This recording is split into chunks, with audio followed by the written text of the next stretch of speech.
Todo comenzó en una noche tranquila de 1995 en la ciudad de Nueva York. Un acto impensable de crueldad le arrebató la vida a una mujer de 21 años.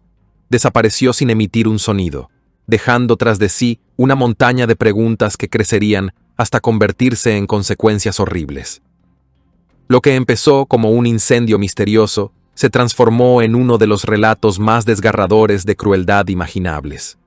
La historia de una víctima cuyo único error fue confiar en las personas equivocadas.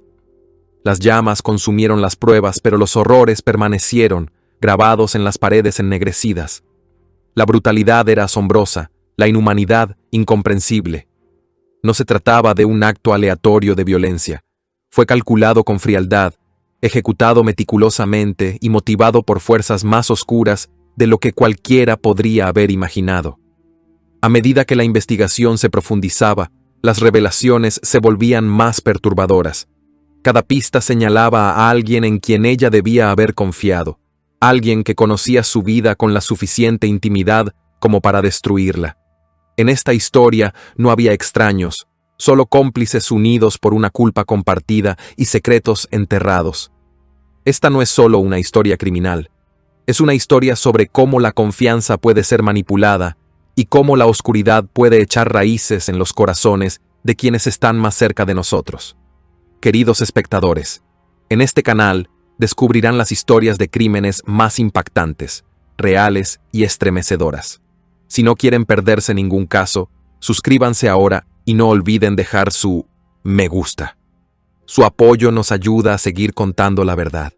Kimberly Antonakos nació en 1974 en la vibrante y siempre cambiante ciudad de Nueva York, un lugar lleno de oportunidades y desafíos. Como hija única de Thomas Antonakos y su esposa, Kimberly era el centro de su mundo, y su nacimiento marcó el comienzo de un viaje muy preciado para la pequeña familia. Su padre, Thomas, fue un pionero en el naciente mundo de la computación, un campo que apenas comenzaba a moldear el futuro. Con su arduo trabajo y éxito, Kimberly creció en un hogar que, aunque privilegiado, estaba firmemente arraigado en los valores de la humildad y la gratitud. Ambos padres provenían de orígenes modestos y estaban decididos a transmitir a su hija su sentido de resiliencia, integridad y bondad. La infancia de Kimberly estuvo llena de amor, estabilidad y alegría. Incluso después del divorcio de sus padres, un punto de inflexión significativo en su vida, ella logró mantener vínculos fuertes tanto con su madre como con su padre. Cuando su madre decidió mudarse a Florida con una nueva pareja, Kimberly tomó la reflexiva decisión de quedarse en Nueva York con su padre. Esta elección reflejaba su madurez y la profunda conexión que compartía con él. Su relación se fortaleció aún más mientras navegaban la vida juntos, y Thomas trabajó incansablemente para brindarle a Kimberly todas las oportunidades para prosperar.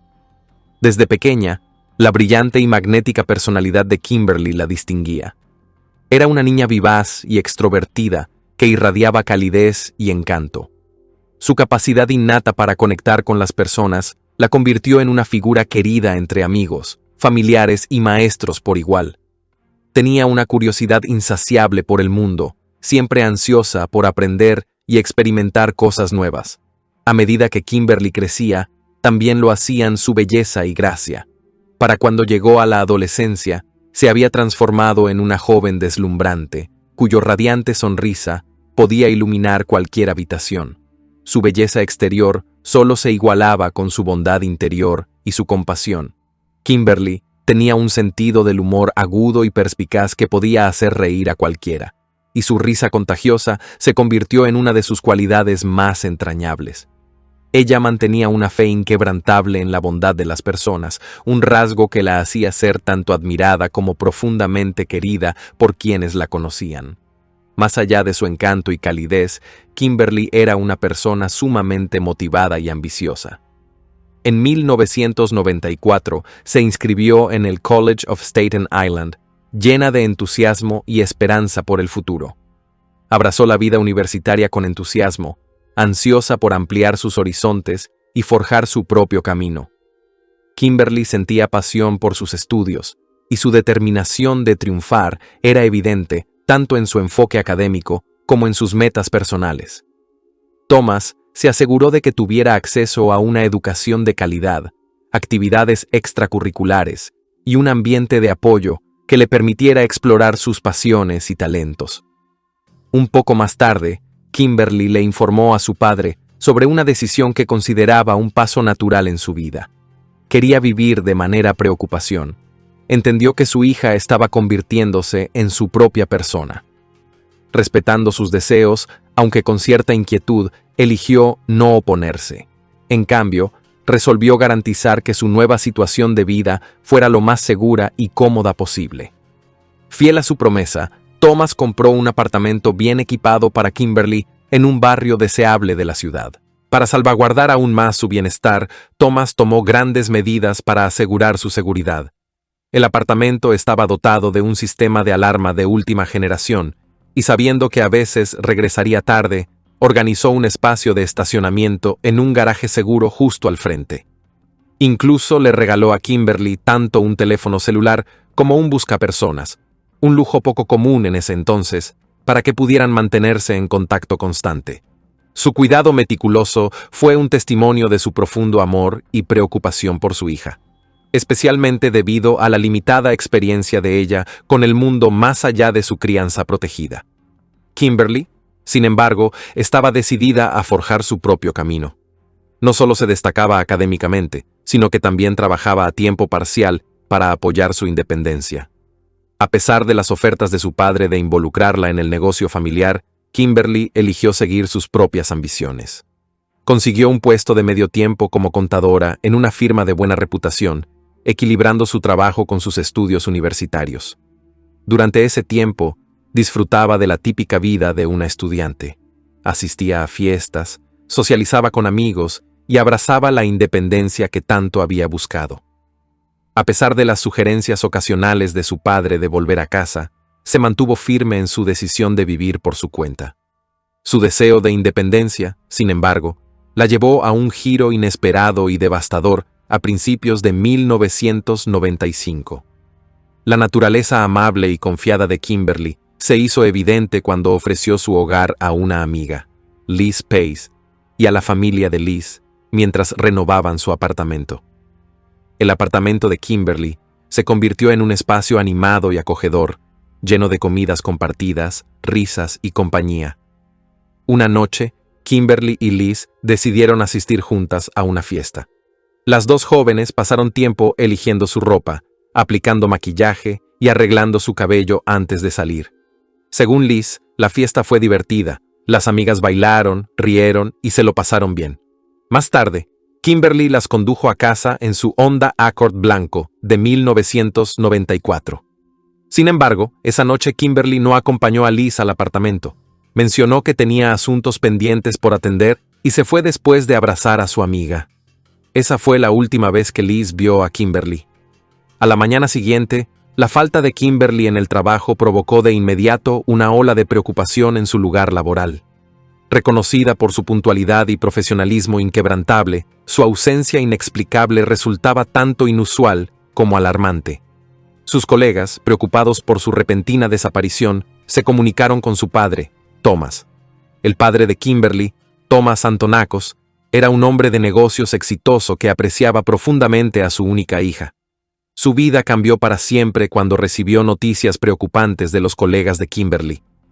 El 1 de marzo de 1995, Kimberly, una empleada puntual y confiable, no se presentó a trabajar. Sus colegas, alarmados por su inusual ausencia, contactaron a Thomas. Sus temores se intensificaron cuando Thomas reveló que él tampoco había podido comunicarse con Kimberly desde la noche anterior. Su preocupación aumentó mientras intentaba llamarla repetidamente al teléfono celular que le había regalado, un dispositivo raro y costoso en aquella época, pero nunca obtuvo respuesta. Impulsado por un creciente presentimiento de desgracia, Thomas contactó a los amigos de Kimberly, pero ninguno la había visto desde que salió de una fiesta en las primeras horas del 1 de marzo. A pesar de sus esfuerzos, Thomas encontró poca ayuda inmediata.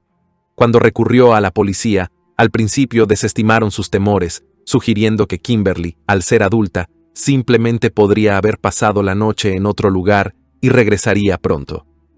Esta respuesta en nada calmó los temores de Thomas, quien decidió tomar el asunto en sus propias manos. Su instinto paternal y determinación inquebrantable lo empujaron a iniciar una investigación personal. La situación tomó un giro inusual cuando la madre de Kimberly, que había volado desde Florida tras enterarse de la desaparición de su hija, buscó ayuda en una psíquica. Siguiendo el consejo de una amiga, la madre desconsolada acudió a alguien con supuestas habilidades sobrenaturales. Las palabras de la psíquica fueron a la vez un rayo de esperanza y una revelación escalofriante. Ella afirmó que Kimberly seguía viva pero en un estado debilitado y deshidratado, retenida por personas que conocía. La psíquica también advirtió sobre un cabecilla entre los secuestradores, alguien cuyo nombre comenzaba con la letra J. Esta información, aunque poco convencional, más tarde provocaría indignación pública e influiría en la investigación. Tras las palabras de la psíquica, Thomas tomó medidas proactivas. Su primera parada después de contactar a la policía fue el estacionamiento adyacente al edificio de apartamentos de Kimberly, solo para descubrir que su coche no estaba en el garaje. Allí, hizo un hallazgo inquietante. El automóvil de Kimberly estaba desaparecido. En el suelo del garaje, cerca de la pared, notó un pequeño objeto brillante, un pendiente de oro. Reconociéndolo como parte de un juego que él mismo le había regalado a Kimberly, lo guardó en el bolsillo y se dirigió a su apartamento con la esperanza de obtener respuestas. Para su desilusión, Kimberly no estaba en casa. En su lugar, encontró a Liz, su novio Joshua Torres y a su hijo pequeño, todos sorprendidos y preocupados por la ausencia de Kimberly. Joshua se ofreció voluntariamente a ayudar en la búsqueda, alegando que ya había estado buscándola. Desesperado, Thomas acudió con urgencia a la policía. Insistió en que algo le había sucedido a su hija, pero los oficiales se mantuvieron firmes en su postura de que probablemente había salido voluntariamente y regresaría pronto. Frustrado, pero sin rendirse, Thomas decidió reconstruir los pasos de Kimberly por su cuenta. Regresó a ver a Liz, quien confirmó que el pendiente de oro hallado por Thomas pertenecía efectivamente a Kimberly y que ella lo había llevado la noche de su desaparición.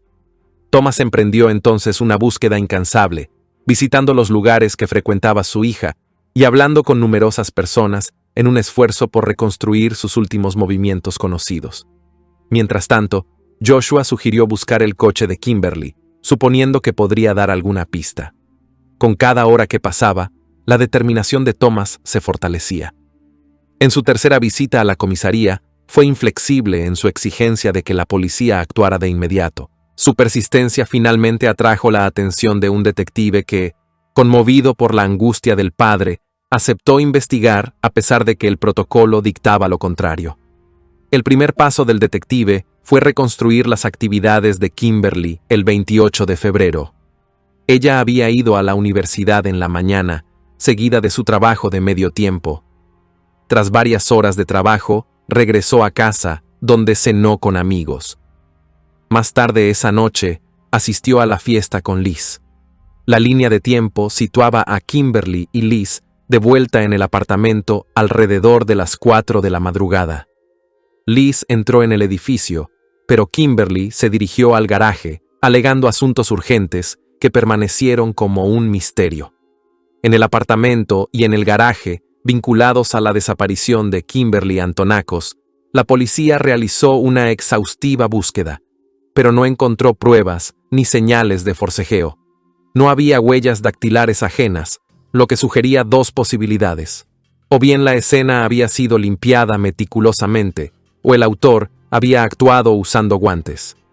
Para aumentar el misterio, tanto el coche de Kimberly como el conductor parecían haber desaparecido sin dejar rastro.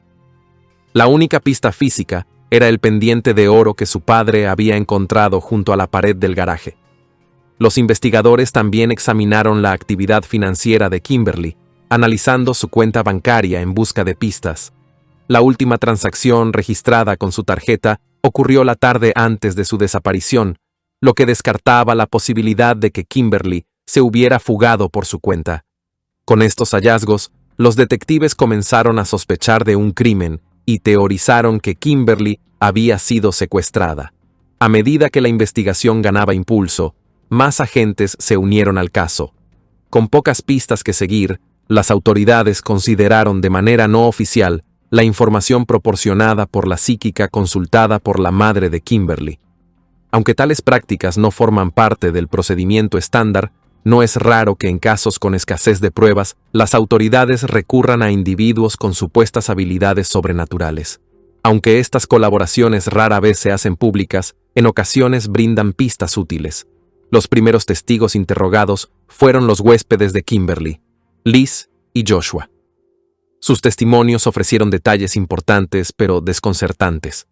Los detectives descubrieron que en la mañana del 1 de marzo se habían realizado 65 llamadas desde el teléfono fijo de Kimberly. Este detalle sorprendió a los investigadores, pero Joshua explicó que él mismo había hecho las llamadas. Alegó que estaba intentando contactar amigos y conocidos para averiguar por qué Kimberly no había regresado a casa la noche anterior. Joshua enfatizó que Kimberly era como una hermanita para él y que estaba profundamente preocupado por su seguridad. El testimonio de Liz también resultó invaluable para reconstruir la apariencia de Kimberly la noche en que desapareció. Ella describió la ropa que Kimberly llevaba puesta, lo que permitió a las autoridades elaborar una descripción detallada para un anuncio público. Además, se anotaron los tatuajes distintivos en el cuerpo de Kimberly como identificadores. Uno de los tatuajes, representando su signo zodiacal, era un escorpión. El otro, ubicado en su cintura, era un símbolo de infinito diseñado como dos figuras desnudas colocadas en paralelo. Estas marcas únicas resultaron cruciales en los esfuerzos de identificación. Los detectives lanzaron una extensa búsqueda del coche desaparecido de Kimberly, rastreando depósitos de chatarra, talleres clandestinos y otros lugares donde los vehículos pudieran ser desmantelados o vendidos. A pesar de sus esfuerzos, no se encontró rastro alguno del vehículo. También intentaron rastrear su teléfono celular, pero esta línea de investigación no arrojó resultados. Los investigadores instaron al padre de Kimberly, Thomas, a prestar mucha atención a cualquier carta o llamada telefónica inusual que pudiera recibir, ya que los secuestradores a menudo contactan a los familiares para exigir un rescate. Sin embargo, nunca se produjo tal comunicación, dejando a la familia Antonakos en un doloroso estado de incertidumbre. Todo cambió en las primeras horas del 4 de marzo. Alrededor de las 2 de la madrugada, los servicios de emergencia recibieron un reporte de un incendio en una gran casa abandonada ubicada en el número 86 de Woodhaven Avenue en Queens. El incendio requirió los esfuerzos de múltiples equipos de bomberos para ser controlado. Una vez extinguido, los bomberos hicieron un macabro descubrimiento en el sótano: un cuerpo carbonizado. Los expertos forenses determinaron que los restos pertenecían a una mujer de unos 20 años. Aunque el cuerpo estaba severamente quemado, algunos rasgos distintivos sobrevivieron, incluyendo una porción de cabello largo y negro y los restos de cinta alrededor de la cabeza de la víctima. Sus piernas habían sido atadas y sus manos estaban amarradas detrás de la espalda. El aspecto más horripilante del hallazgo se reveló durante la autopsia. La evidencia sugería que la mujer estaba viva cuando comenzó el incendio, ya que sus pulmones estaban llenos de humo. Había sido quemada viva, un detalle que horrorizó a los investigadores y subrayó la crueldad del crimen. Inicialmente se creyó que el cuerpo pertenecía a Kimberly, pero la confirmación requería cotejar los registros dentales. Los especialistas también señalaron la presencia de tatuajes coherentes con las descripciones dadas por los seres queridos de Kimberly, el escorpión y el símbolo de infinito. Una posterior comparación con los registros dentales de su clínica confirmó los peores temores de su familia y del equipo de investigación. Kimberly Antonakos había sido encontrada muerta. La ubicación de su cuerpo y las circunstancias de su hallazgo apuntaban a un acto deliberado. El olor a gasolina persistía en el aire, y estaba claro que el fuego había sido provocado intencionalmente para destruir pruebas. La casa abandonada Desprovista de otras pistas, parecía elegida específicamente para asegurar que quedaran rastros mínimos del crimen. Más tarde surgieron detalles adicionales que añadieron una dimensión inquietante a la investigación. Un residente local, que solía pasear a su perro cerca de la casa abandonada, informó de un comportamiento inusual de su mascota en los días previos al incendio. El perro, normalmente tranquilo, se agitaba y ladraba sin cesar cada vez que pasaban por la propiedad. El hombre había desestimado el comportamiento en ese momento, pero en retrospectiva parecía sugerir que algo siniestro estaba ocurriendo en la casa incluso antes del incendio. Después del fuego y del trágico descubrimiento del cuerpo de Kimberly, se hizo evidente por qué el perro se había sentido tan atraído por la casa abandonada. Kimberly, desesperada por liberarse, probablemente había luchado y pedido ayuda. El perro, con su agudo oído, captó los débiles sonidos que emanaban del sótano, sonidos que pasaron desapercibidos para los oídos humanos. Esta desgarradora revelación añadió otra capa de tristeza a un caso ya devastador. Cuando los oficiales interrogaron al dueño de la casa, surgieron más detalles sobre el lugar. El hombre explicó que había visitado la propiedad varias veces en los días recientes. Estaba intentando vender la casa y había revisado regularmente su condición, recogido correo y atendido otras tareas de mantenimiento. Sin embargo, admitió que nunca había inspeccionado el sótano, eligiendo solo revisar el exterior y los pisos principales. Conmocionado y visiblemente afligido, el propietario expresó su pesar, afirmando que habría actuado si hubiera visto o escuchado algo sospechoso. Sin una dirección clara, los investigadores decidieron volver a interrogar a Joshua Torres. Desde el principio, había algo inquietante en él, y el hecho de que su nombre comenzara con la letra J coincidía con la declaración anterior de la psíquica. Durante este segundo interrogatorio, Joshua reveló un detalle que previamente había omitido: el nombre de un hombre al que había intentado contactar el día en que Kimberly desapareció. Este individuo, conocido por el ominoso apodo de Psycho, era un ciudadano alemán que alguna vez había mantenido una relación sentimental con Kimberly. La nueva pista impulsó a los detectives a investigar más a fondo.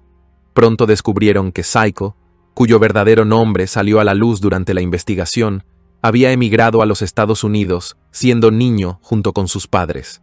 A medida que creció, se involucró en una pandilla y acumuló antecedentes criminales que incluían robo y agresión.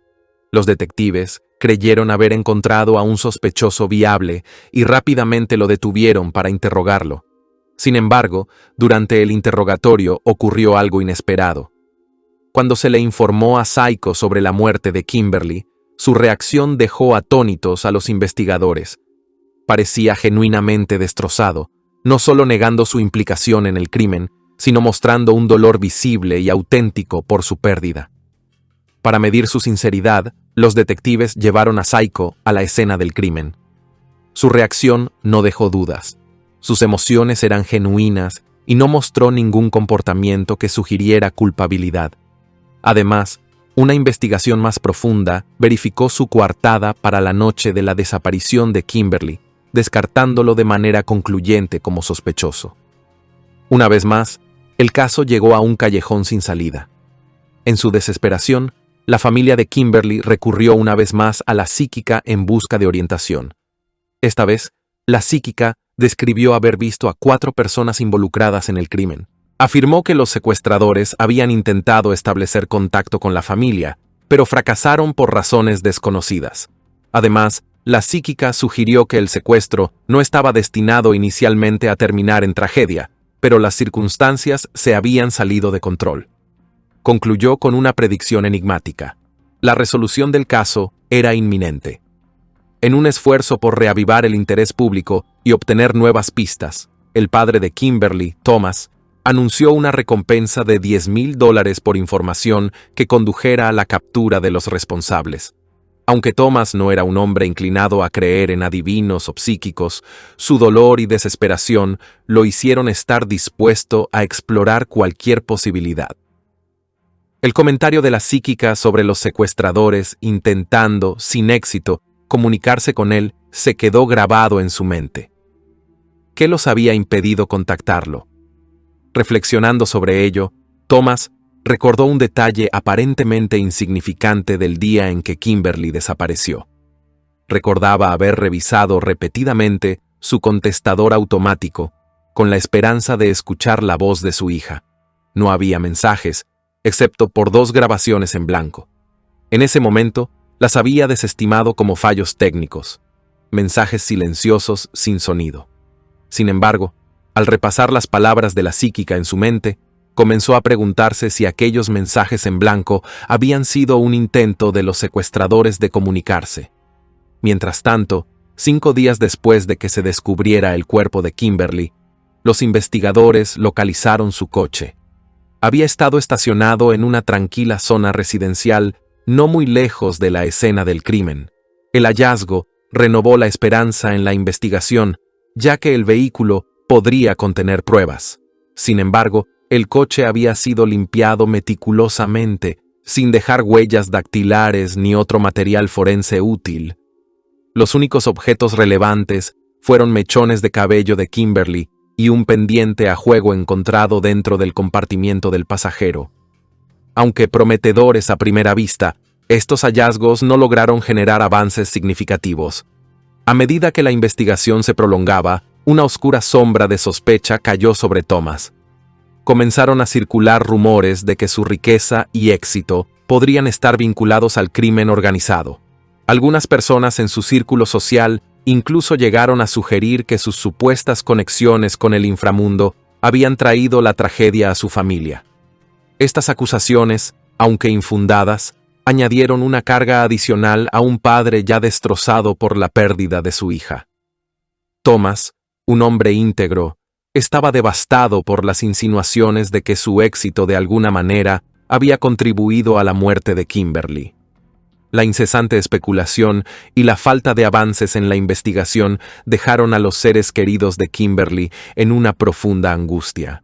A pesar de estos desafíos, Thomas se mantuvo firme en su determinación de descubrir la verdad. Se aferraba a la creencia de que las respuestas estaban al alcance, impulsado por su amor inquebrantable por su hija, y la esperanza de que prevaleciera la justicia. El desconsolado Thomas Antonakos negó con vehemencia cualquier implicación en la trágica muerte de su hija. Los detectives, utilizando sus canales de investigación, realizaron una exhaustiva revisión de las acusaciones que circulaban sobre los supuestos vínculos de Thomas con actividades criminales. Tras una extensa verificación, quedó claro que los rumores eran infundados. Thomas era un empresario respetable que gestionaba sus asuntos de manera transparente y no había pruebas que lo vincularan a actividades ilícitas. Esta revelación aportó algo de claridad a la investigación, pero hizo poco por aliviar la angustia de la familia. En julio de 1995, se produjo un giro inesperado en el caso cuando la policía arrestó a un joven por robo en una vivienda de la ciudad de Nueva York. Durante el interrogatorio, el detenido ofreció información sorprendente sobre el asesinato de Kimberly Antonakos. El sospechoso afirmó haber escuchado de un conocido que algunos de sus amigos habían secuestrado y luego matado a Kimberly quemándola viva. El nombre que proporcionó provocó conmoción en el equipo de investigación. No era otro que Joshua Torres, el mismo hombre que había estado viviendo en el apartamento de Kimberly, ayudando con la búsqueda de su paradero y presentándose como un amigo preocupado. Los detectives no perdieron tiempo y llamaron a Joshua nuevamente para un interrogatorio más profundo. Torres inicialmente mantuvo su inocencia, negando cualquier implicación en el crimen. Sin embargo, a medida que avanzaba el interrogatorio, cometió un error crucial. Mientras intentaba desviar la sospecha, comentó: «Si yo hubiera sido el secuestrador, habría alimentado a Kim». Este comentario, aparentemente casual, llamó de inmediato la atención de los detectives. Las circunstancias de la muerte de Kimberly, específicamente su deshidratación y hambre, no se habían hecho públicas, ni siquiera a su padre. Solo alguien con conocimiento íntimo del crimen podría haberlo sabido.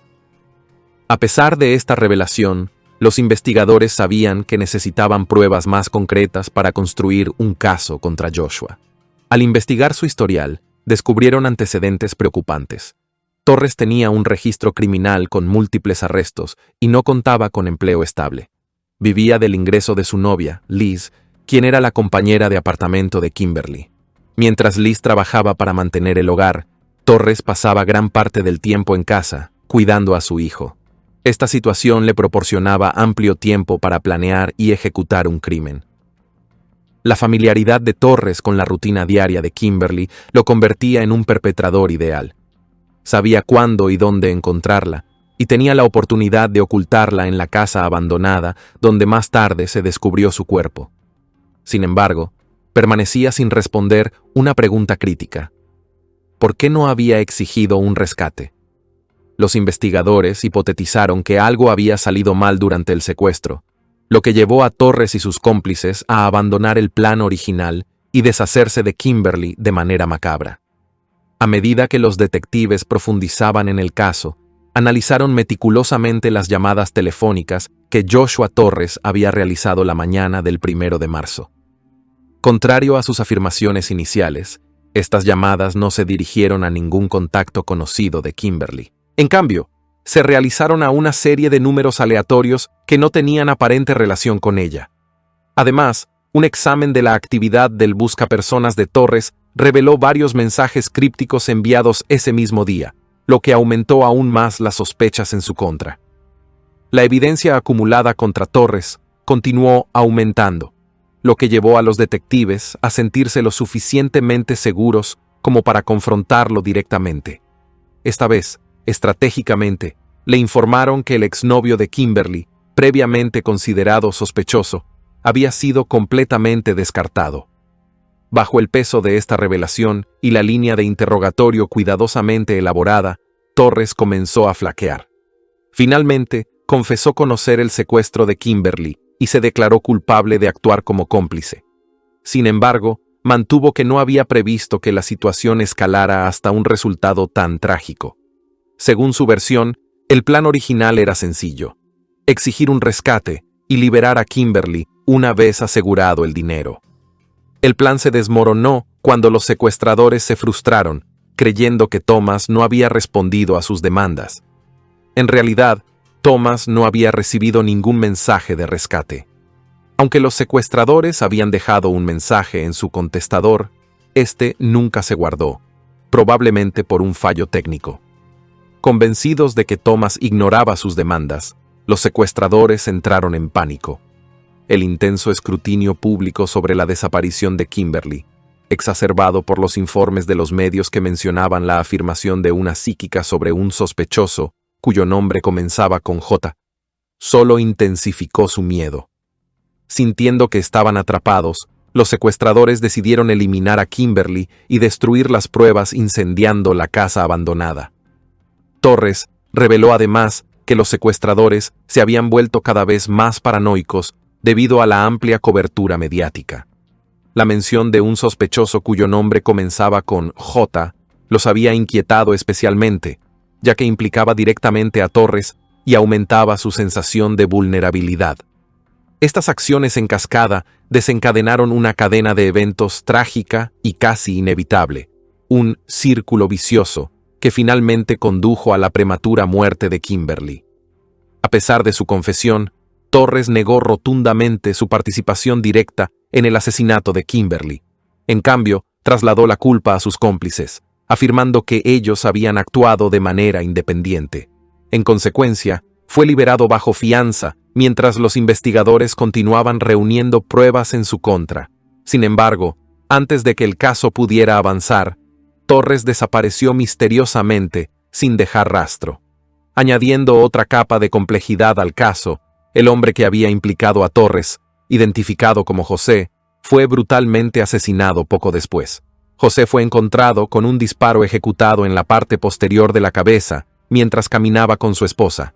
Durante entrevistas posteriores, la viuda de José reveló que su esposo tenía profundas sospechas sobre Torres. Reveló que José había grabado sus conversaciones y planeaba presentar la evidencia a las autoridades. Esta revelación introdujo una nueva dimensión en un caso ya de por sí intrincado. Afirmó que José sentía remordimiento por el secuestro de Kimberly e insistió en que no había participado en incendiar la casa. Según ella, José le había confiado en privado sus acciones y expresó su deseo de confesar a la policía. Los investigadores utilizaron los mensajes del buscapersonas y los testimonios de diversas fuentes para reconstruir la narrativa completa del crimen. Se descubrió que 4 hombres estuvieron involucrados: Joshua Torres, Julio Negrón, José Negrón, primo de Julio, y Nicolás Lebretti, también conocido como Jay. Cada uno de estos individuos tenía un historial criminal problemático, y sus vínculos con Kimberly añadieron una capa profundamente perturbadora al caso. Se descubrió que Julio había tenido previamente una relación con Kimberly, e incluso le había propuesto matrimonio, propuesta que ella había rechazado.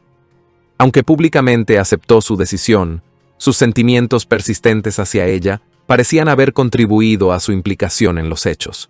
Por otro lado, Joshua Torres tenía un pasado mucho más siniestro, incluyendo participación en casos de secuestro de menores, violencia contra menores y posesión ilegal de armas. A pesar de estos graves delitos, Torres había logrado evadir sentencias más severas. Nicolás Lebretti, apodado Jay, había sido liberado recientemente bajo fianza gracias a la intervención de su madre.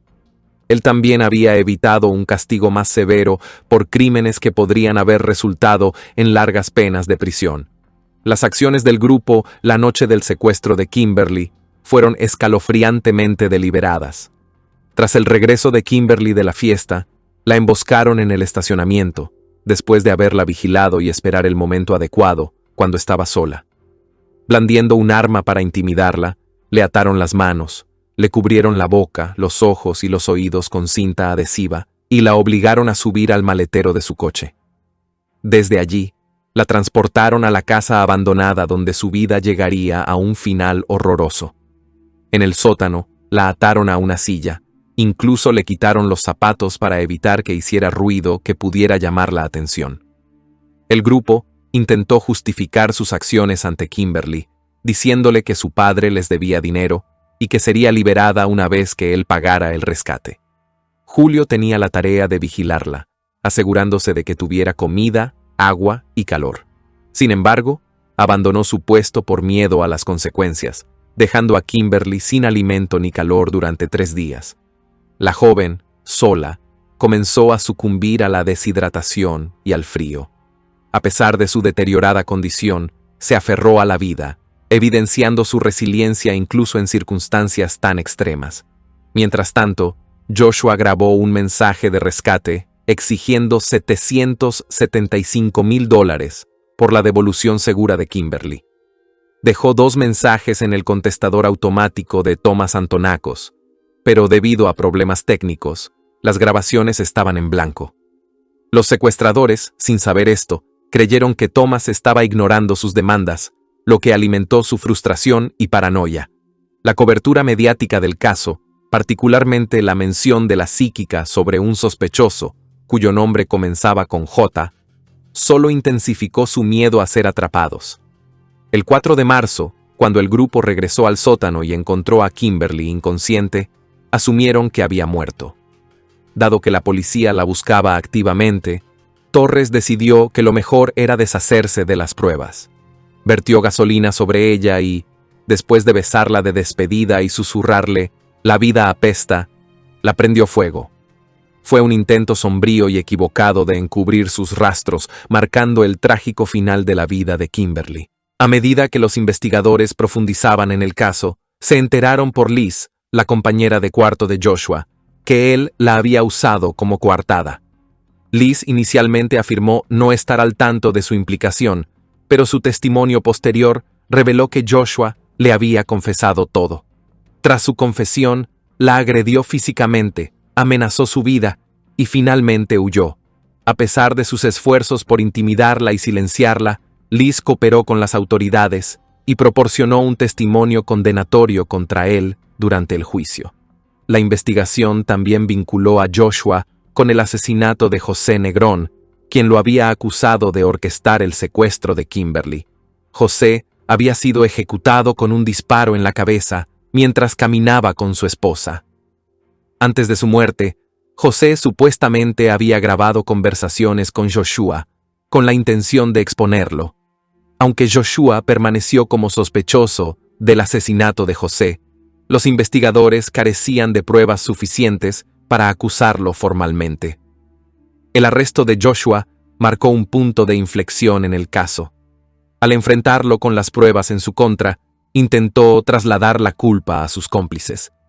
Los investigadores utilizaron esto a su favor, enfrentando a los antiguos amigos entre sí. Julio finalmente decidió cooperar con las autoridades, proporcionando un testimonio crítico que llevó a la condena de Joshua. Julio admitió ser cómplice, pero insistió en que no había participado en el asesinato de Kimberly. El juicio que siguió fue largo y emocionalmente intenso. Joshua Torres fue condenado por el asesinato de Kimberly, así como por cargos de incendio, secuestro y encarcelamiento ilegal. El jurado deliberó durante 10 horas antes de emitir un veredicto. Joshua fue sentenciado a 58 años de prisión, asegurando que no sería elegible para liberación hasta, como mínimo, el año 2053. Nicolás Lebretti recibió la misma condena, mientras que Julio Negrón, acusado solo como cómplice, recibió una sentencia de 2 a 6 años. Para Tomás Antonacos, el veredicto proporcionó cierta medida de cierre. Aunque no apoyaba la pena de muerte para los perpetradores, considerándola demasiado indulgente, se consoló sabiendo que enfrentarían las consecuencias de sus acciones. Trágicamente, el alivio de Tomás fue breve. En 2005 falleció de cáncer. Las secuelas del caso fueron sombrías para todos los involucrados. Julio cumplió 2 años antes de ser liberado, mientras que Nicolás, sometido a abusos repetidos en prisión, murió de SIDA tras solo 2 años tras las rejas. Joshua no será liberado hasta, como mínimo, 2053, si llega a vivir para verlo.